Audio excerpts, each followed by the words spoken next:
Somos Israel, y Ruth. ¿De qué vamos a hablar hoy? pues vamos a hablar sobre un tema interesante e importante, es la esclavitud. Cómo los valores que contiene la Biblia han inspirado a cristianos en diferentes épocas a luchar contra ella. Y cómo han cambiado una cultura de esclavitud por una cultura de libertad. ¿Y qué dice la Biblia sobre la esclavitud?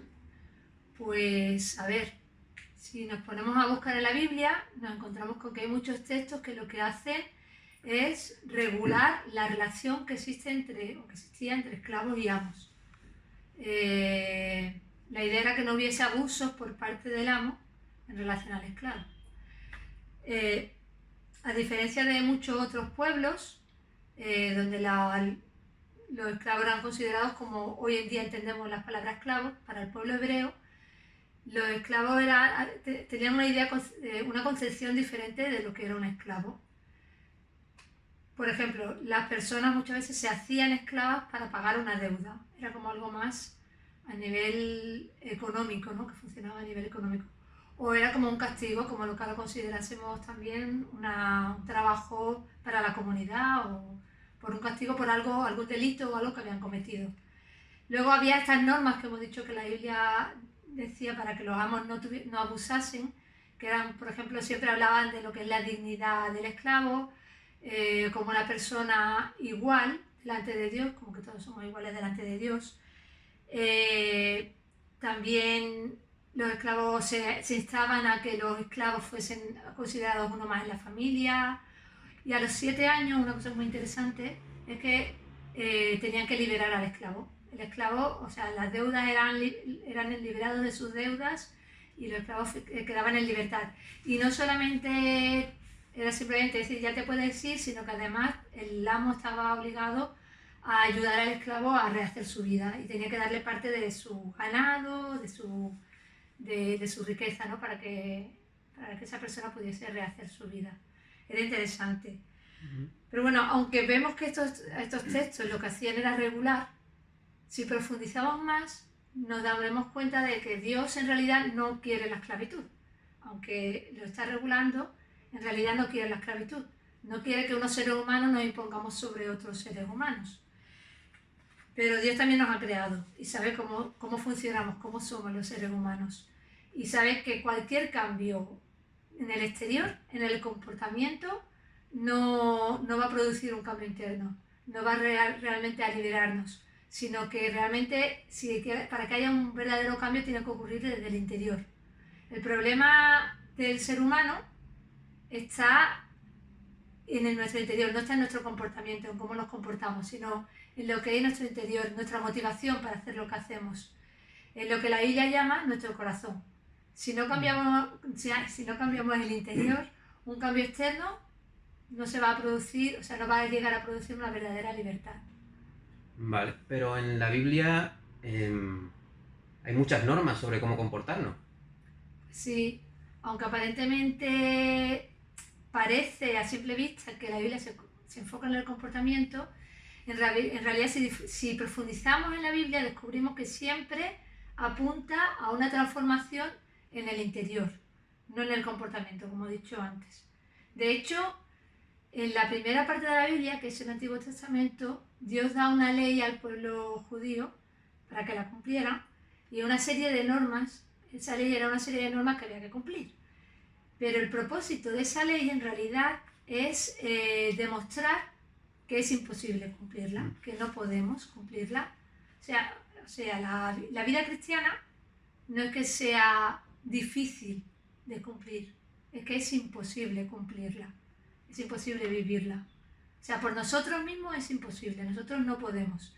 Cuando llegamos a esta conclusión es cuando una transformación en nuestro interior puede darse.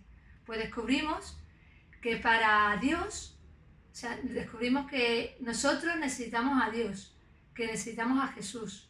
Y solo en la relación que podemos tener con Él podemos de verdad vivir esta vida de libertad y de relaciones sanas para las que hemos sido creados. Esta es la esencia del Evangelio. El Evangelio significa buenas noticias. Buenas noticias. Y la buena noticia es que Dios se ha acercado a nosotros porque nosotros éramos incapaces de de acercarnos a Él por nosotros mismos. Entonces, teniendo esto claro, podemos ver que la Biblia lo que lanza son principios que, aunque ya en sí mismos son revolucionarios para la cultura en la que son dichos, siguen siendo revolucionarios a lo largo de la historia.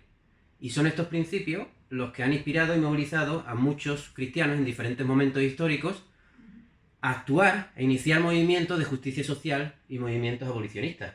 Sí, y uno de estos principios podemos verlo en uno de los libros que hay dentro de la Biblia. En una de las cartas que Pablo le escribe a la iglesia en Galacia, que está en el libro de Gálatas, el capítulo 3, versículo 28, dice: ya no hay judío ni griego, no hay esclavo ni libre, no hay varón ni mujer, porque todos vosotros sois uno en Cristo Jesús. Imagina qué puede significar una frase así en una cultura como la que había en ese momento, en el que el hombre se imponía sobre la mujer. O sea, la mujer era vista como un ser inferior que no tenía ningún derecho, o en la que el esclavo está a merced de lo que el amo quisiera, ¿no? De cómo fuese el amo. Era totalmente revolucionario en ese tiempo, una frase así. Claro, el amo tenía todo el poder sobre la vida del esclavo. Sí, sí. Pues esto es un principio. Todos somos iguales delante de Dios. Podemos ver otros principios de justicia social en la Biblia. Dios es un Dios de amor y de justicia. Y nos insta a amar a los demás y hacerles justicia. Jesús resume todas las normas en dos. Lo podemos ver en la Biblia, en el Evangelio de Mateo, en capítulo 22, versículos 38 y 39. El primer mandamiento es amar a Dios sobre todas las cosas.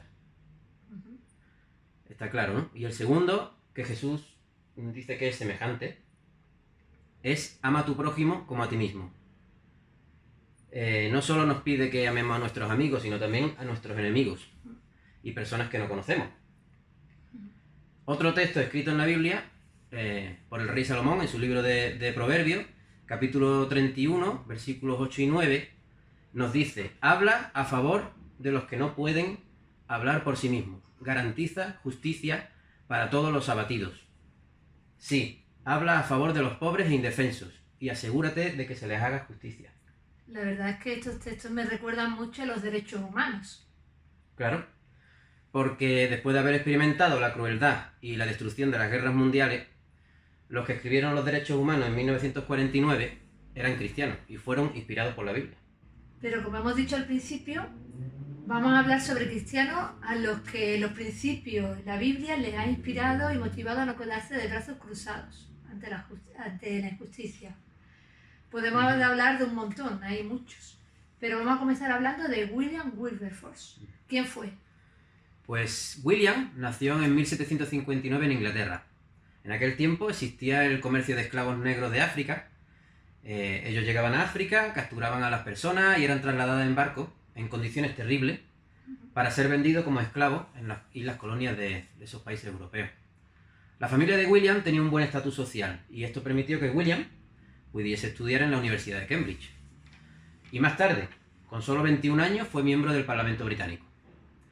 Al principio, pues, él estaba ahí para sí mismo, para viviendo una vida de beber en exceso, con apuestas, pero todo cambió en 1784, cuando la lectura de la Biblia le abrió los ojos y reconoció la verdad sobre Dios y quién era Jesús. En esa época había un número considerable de cristianos inconformistas que habían empezado a escribir para protestar contra los horrores de la trata de esclavos. Wilberforce le dio voz en el Parlamento británico y se dedicó a la causa abolicionista. En un discurso suyo dijo: confieso, señores, que tan pronto llegué a este punto de mi investigación acerca de la trata de esclavos y su perversidad fue tan enorme, tan terrible, tan irremediable, que desde ese mismo momento decidí que no descansaría hasta que hubiese logrado su abolición. Un comercio basado en la iniquidad y continuado como era este, debe ser abolido. Que la política sea lo que sea, que las consecuencias sean las que sean, y a partir de ahora determino que no descansaré hasta que se haya efectuado su abolición. Él dijo estas palabras con 29 años. Durante los siguientes 18 años continuó luchando contra los prejuicios e intereses económicos hasta que en 1807 se aprobase la ley de abolición del comercio de esclavos. Después de esto, él continuó su lucha otros 26 años más para ver que la esclavitud era abolida en las colonias británicas. El 26 de julio de 1833, la ley de abolición de la esclavitud fue aprobada. 3 días después, con 73 años, William falleció. ¡Wow! Realmente es súper impresionante esta historia. Y animamos a que veáis la película Amazing Grace, que narra y habla sobre su vida, sobre la vida de esta persona. Es muy, muy interesante, Amazing Grace. Y ahora vamos a avanzar un poco más en la historia y nos vamos a ir al año 1929.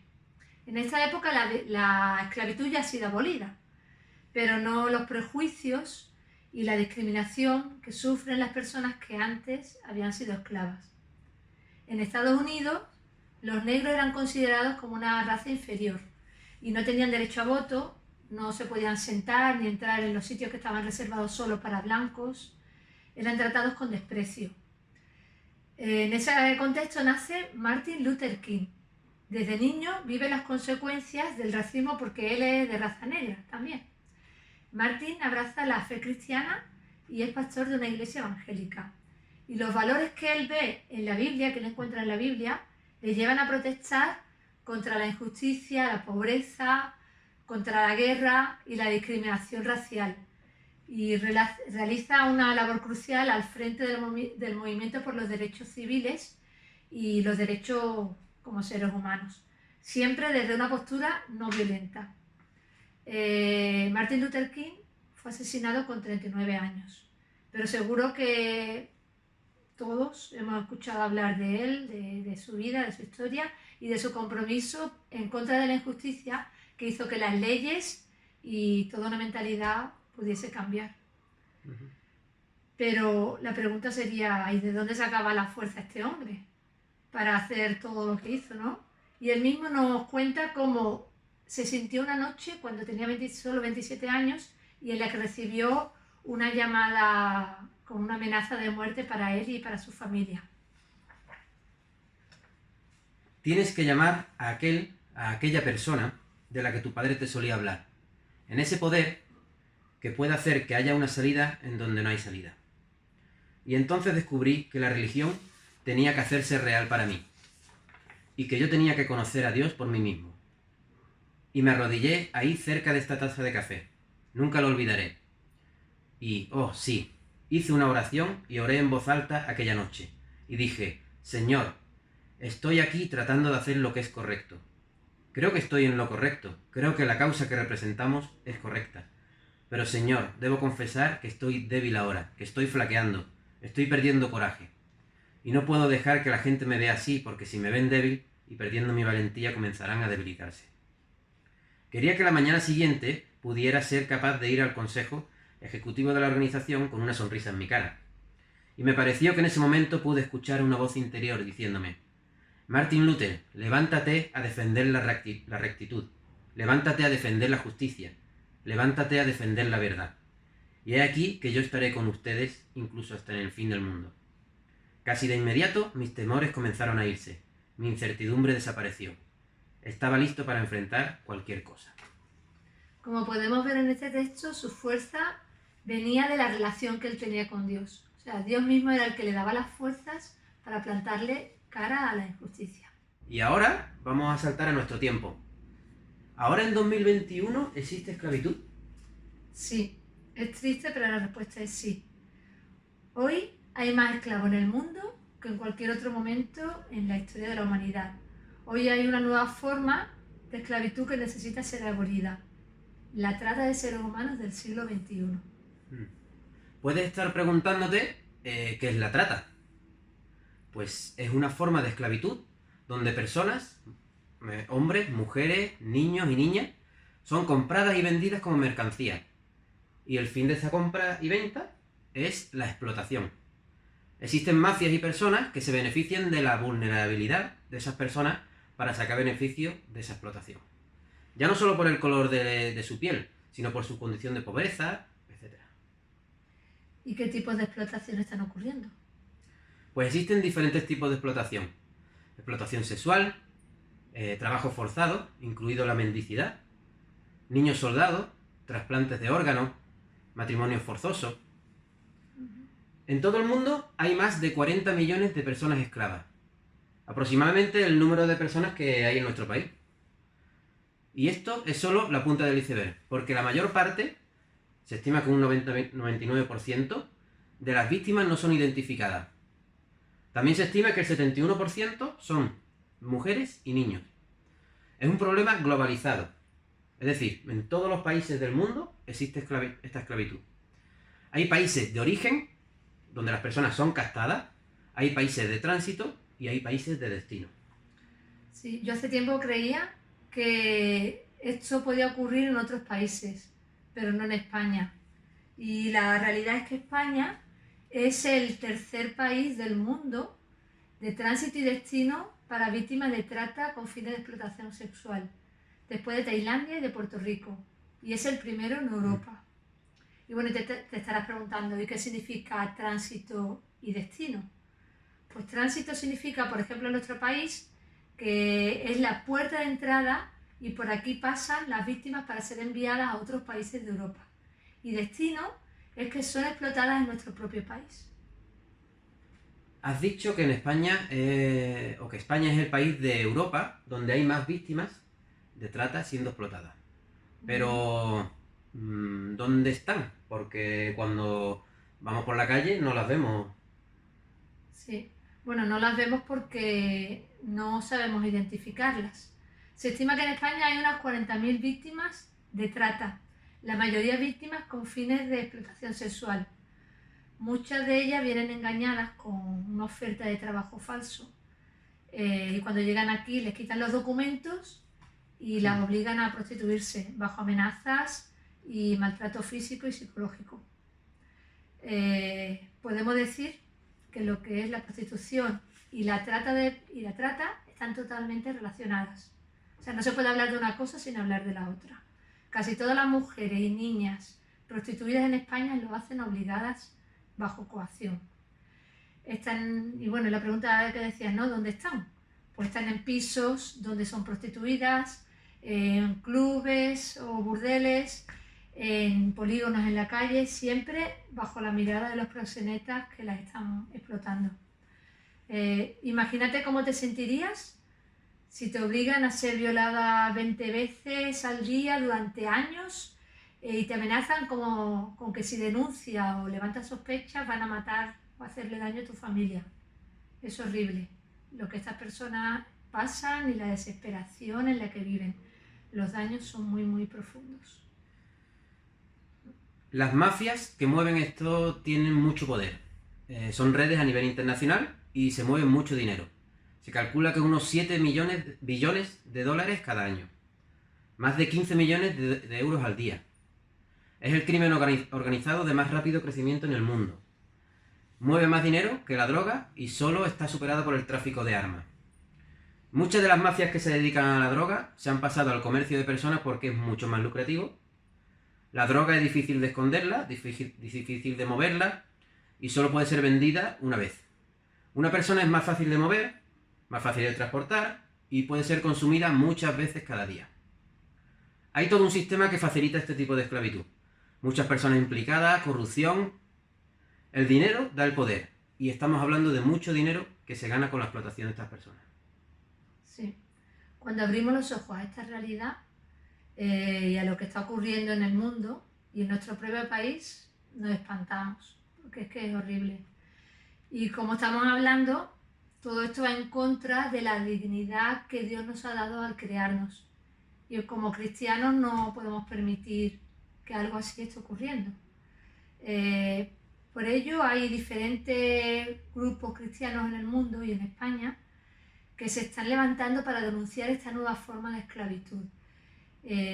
Una forma de esclavitud que está muy encubierta, está muy escondida y de la que se sabe muy poco y hay que luchar contra ella. Se está trabajando en la prevención, y también en el rescate y en la restauración de víctimas. También a nivel legislativo, para que se creen leyes que ayuden a combatir este delito. Hay una frase de William Wilberforce que me parece muy relevante. Y él decía, puedes elegir mirar hacia otro lado, pero ya nunca podrás decir que no lo sabías. Que Dios, a través de su palabra, la Biblia, continúe transformándonos y de esta forma transformemos al mundo.